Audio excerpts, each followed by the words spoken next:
Hello, my name is Ernie Vecchio, author, trauma psychologist, and mentor, inviting you to join me on the Heart is Compass podcast. As is always the case, the path forward is inward.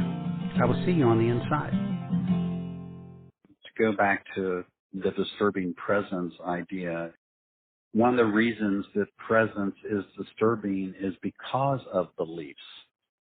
Not just yours, but the beliefs of others. Mm-hmm. And those belief systems, whatever they are just cul-de-sacs. You know, they're dead-end streets, these beliefs. And so you'll never get to a place of knowing presence. You can believe in presence and never know it. Mm-hmm.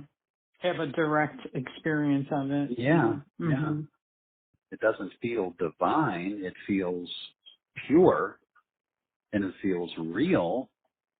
But to call it divine is to quantify it as being that everything else that I experience in my life is not divine. You know, and that's where it all breaks down for me, is that all of these belief systems come from the person who doled out the beliefs. Here are the rules that make this work. And I know societies have to have all that. You know, we have to have order and structure. The ego needs. If I'm free, I'm going to break the rules. In the straitjacket, I'm not going to do that. Yeah. But at some level, you're supposed to outgrow the need for that. That's the unfortunate part of the whole thing. And you're not going to talk anybody out of it. What Christians call a born-again experience, the spiritual community arena now calls awakening. But both of them, and what comes after, there's a narcissistic flavor. This is what it feels like to be what I am, and this is what it feels like to emote what I have to become. It really is a simple way of saying that the gap between those two realities really is the psychospiritual void that I'm talking about in the book. That it makes us susceptible to spiritual gravity. In other words, spiritual gravity is real. The ego is the dominant force in the culture by myth only, but not by fact. By fact, electromagnetically, the heart is the more dominant force, and it always has been. And so we're caught in the gravitational field of the ego, which is why presence is disturbing. And it isn't pain-free to be present. But it certainly is less painful, and it's a hiccup compared to real trauma. What I'm trying to say is that handling the disturbance of presence, or the disturbance that comes with presence, is just a drop of water compared to an ocean of suffering without it. The presence still isn't pain-free because of the personal and collective ego. It's because it's always going to take us away from it. In the same way that the Earth's going to still rotate around the sun. Can't stop it. And as a result of that rotation, we're going to age. Can't stop that either. And so we have no control over time. Time continues to move forward as we sit in this presence. But what we can do is slow time down. And we slow it down by the more present we are. What creates the ocean of suffering then for people? What I mean by that is that if you never achieve presence, you are only in an ocean of suffering. Wow. Never really understanding that you can be buoyant in that water, never understanding that the water and you are one and the same, never understanding that you are a drop of something that is larger than you. I mean, so in other words, it's a matter of perspective. It's like the fish that doesn't know it's in a bowl. You know, it would be quite depressed if it realized it was in a bowl.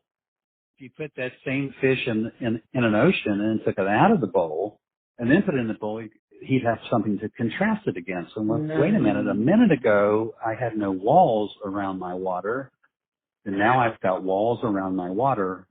A minute ago I could swim to my heart's content. Now I can only swim to the other side of the bowl. So it's relative to your experience. You can go from the bowl to the ocean, but you can't go from the ocean to the bowl.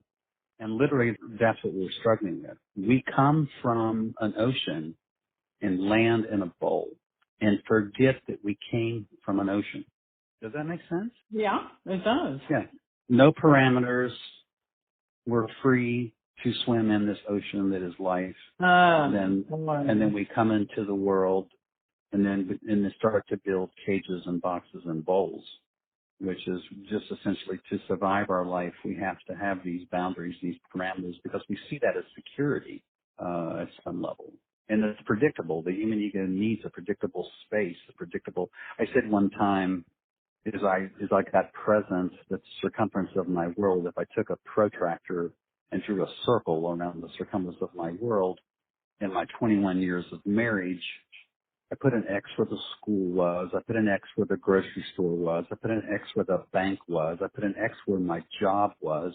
I put an X where I ran most of the time with my friends. But in the circumference of my world, it was pretty tiny. Mm-hmm. That was the entire circumference of my world. My world got bigger when I began to realize that I lived on a planet that was bigger than the circle I was in. Mm-hmm.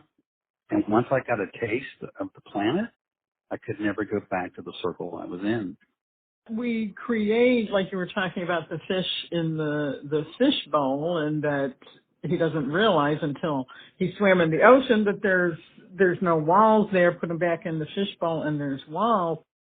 We don't realize that we create our own prisons. We create our own walls. Yeah. That's the illusion of security. In existential philosophy, they call that the cage of self-protection, where the bars are made up of your beliefs and your values and whatever, and then what you're supposed to do is collapse the cage every time you make a shift, and you're supposed to collapse that cage 4 times in a lifetime. And most people never get past the second cage. And of course, in the philosophy of existentialism, there's a moat around the box, which essentially is full of alligators, and so which is really just symbolic of your fears.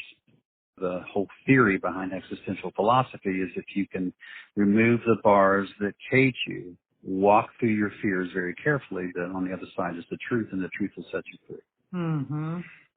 But all you're really doing is just increasing the diameter of your cage. So let's say you start out and it's 12 by 12, and then you collapse it, and you create another one that's 24 by 24, then you collapse it, and the next one's 48 by 48. At some point, people get to what they think is freedom. It's just a bigger cage. The needle turns in art, compass heart.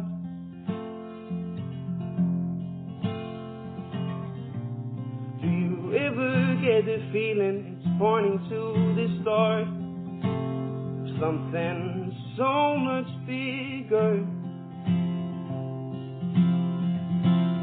so much better than us?